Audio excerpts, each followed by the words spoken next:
Bien-aimés dans le Seigneur, la crainte de l'Éternel Jésus est le commencement de la sagesse.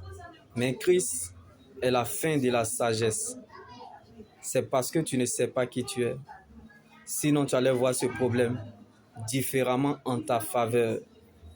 Car on ne naît pas pour devenir quelqu'un dans la vie, mais on est pour être ce que nous sommes. Car les épreuves nous apprennent qui nous sommes. Donc, on ne court pas pour ce qu'on est, mais on court pour ce qu'on n'est pas. On ne devient pas grand en un jour. Ce n'est pas de la grandeur. Car la grandeur ne surprend pas les grands. Donc, si tu n'apprends pas à être un sujet d'humiliation, tu ne vas pas apprécier la gloire de Dieu quand elle viendra. Nous cherchons et aimons la gloire de Dieu, mais nous refusons de porter sa croix. Nous devons nous en rendre compte que nous ne sommes pas simples, que nous transportons une très grande grâce glorieuse. Nous devons prendre conscience que nous avons une étoile. Lorsque Dieu donne les ordres, Satan exécute. Les anges sont en action. La terre tôt ou tard suivra son cours. Les hommes n'auront pas d'autre choix que de collaborer avec toi en votant pour ton propre succès et pour ta propre réussite. Donc la vraie réussite, c'est d'avoir la présence de Dieu dans le coffre de son cœur. Alors heureux l'homme qui cherche la présence de Dieu malgré les difficultés. Car Jésus n'abandonne jamais ceux qui le cherchent et Dieu ne permettra jamais que ses saints connaissent la décomposition. Car les solides fondations posées par Dieu subsistent et demeurent éternellement. Donc même si tu ne vois rien, ce n'est pas parce que tu ne vois rien que tu n'as rien. Alors même si tu n'as rien, mais sois fier de ce que tu es, même si tu ne peux pas avoir ce que tu n'as pas vu, mais la foi te donnera ce que tu as. Mais ce que tu es dépend de ce que le ciel a décidé. Donc ce n'est pas la condition de vie qui détermine qui tu es, mais c'est la parole de Dieu qui conditionne ta vie. Donc ce n'est pas les circonstances de la vie qui déterminent ta fin, mais c'est ce que tu es. Tu le deviendras. Tu ne deviendras pas autre chose que ce que Dieu a planifié, programmé, décidé. Car les hommes tracent, mais c'est Dieu qui écrit l'histoire. Quand on veut, on attend. Alléluia. Comme quand on fait un mauvais choix, on devient un adorateur. Mais quand on peut, on provoque par notre connexion avec Dieu. Quand on fait un bon choix, on devient un intercesseur. Comme l'avenir d'une église dépend de son intercession. Un peuple endurant pour un Dieu plein d'endurance. Les fruits que nous recherchons pour notre liberté dépendent de notre relation avec Dieu. Car c'est de notre relation avec Dieu que découle tout le reste.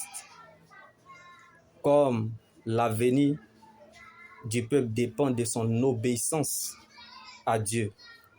Donc, lorsqu'il n'y a pas de révélation, le peuple ne connaît aucune retenue. Mais lorsqu'elle respecte ou il respecte la loi, il est heureux.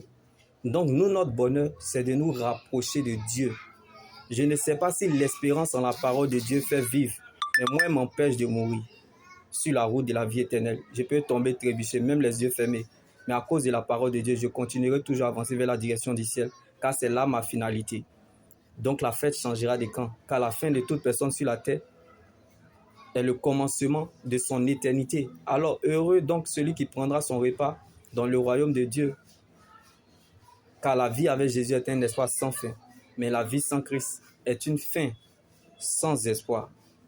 Donc, le vrai risque, ce n'est pas seulement de mourir sans avoir vécu ce qu'on voulait vivre, mais aussi dans quelles conditions tu mourras, avec ou sans Jésus. Ne meurs pas seul, mais meurs avec Jésus.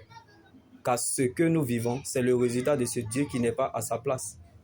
En effet, le Seigneur lui-même a un signal donné à la voix d'un archange au son de la trompette. Descendra du ciel. Et ceux qui sont morts en Christ ressusciteront d'abord. Alléluia. Alors, ne laisse personne te priver de ton éternité, qui est l'enjeu majeur de ton existence. Reste focalisé sur le Seigneur Jésus-Christ seul, car la preuve, la valeur et la raison de ton existence, c'est ton salut en Jésus. Le diable cherchera toujours à te montrer ce que tu penses, car la vie est ce que nous pensons. Tu peux perdre ce que tu as, mais tu ne peux pas perdre ce que tu es, car l'éternité est ce que Dieu pense de nous. Donc Dieu te fera toujours apprécier ce que tu es, car ce n'est pas la joie du moment qui compte pour Dieu, mais plutôt la finalité de son plan qu'il a déjà établi pour notre vie. Donc la fête changera de camp. Ta destinée n'est pas liée à ce que tu as. Ta destinée n'est pas liée en fonction de ce que tu fais. Ta destinée est liée en fonction de ce que tu es. Car Dieu ne te localisera jamais en fonction de ton passé, ni en fonction de ce que tu vis aujourd'hui, mais en fonction de ce que tu deviendras. Donc ton futur dépend de ton cœur et est lié à l'état de ta pensée actuelle. Donc tes combats dépendent de la valeur de ton étoile et sont liés à la promesse de Dieu que tu as reçue. Or, la promesse que Dieu nous a faite est la vie éternelle. Jésus est la bouche autorisée pour parler de l'éternité, la puissance d'une vie impérissable, le garant d'une bien meilleure alliance. Alors, sois du côté du Seigneur, médite sa parole et agis, car Dieu n'est pas seulement le Dieu de toutes les circonstances et du parcours, mais aussi le Dieu du résultat. Donc, ce que nous vivons, c'est le résultat de ce que nous pensons. Nous sommes le résultat de ce que nous pensons. Alors, bien-aimé, ne recherche pas l'approbation des hommes peut te détourner de la voie de l'Éternel. Car le cœur de l'homme médite sa voie, mais c'est l'Éternel qui dirige ses pas. Donc la voie qui paraît sage ou droite à un homme peut finalement conduire à la mort, mais choisis la bonne part. La vie avec Jésus est un espoir sans fin. Attache-toi à sa parole et tu verras dans le temps que Dieu veille sur ses promesses et agit avec sagesse.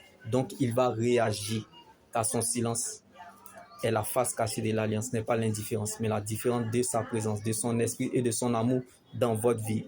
Donc ce n'est pas la traversée de ton désert qui compte, mais la traversée de ton salut en Jésus, par ton attitude, la leçon à retenir et le message que Dieu veut te faire passer à travers le désert ne te rendra pas noir, mais plutôt blanc.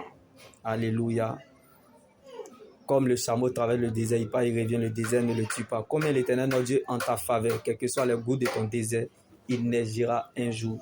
Comme Jésus a eu faim 40 jours et nuits dans le désert, malgré cela, il marchait avec la parole. Donc marche avec la parole dans l'incertitude, la confusion, dans la désolation, malgré tout. Avance avec fierté. Car celui qui t'attend au sommet est proche. Jésus est en ta direction. Dieu vient à ta rencontre.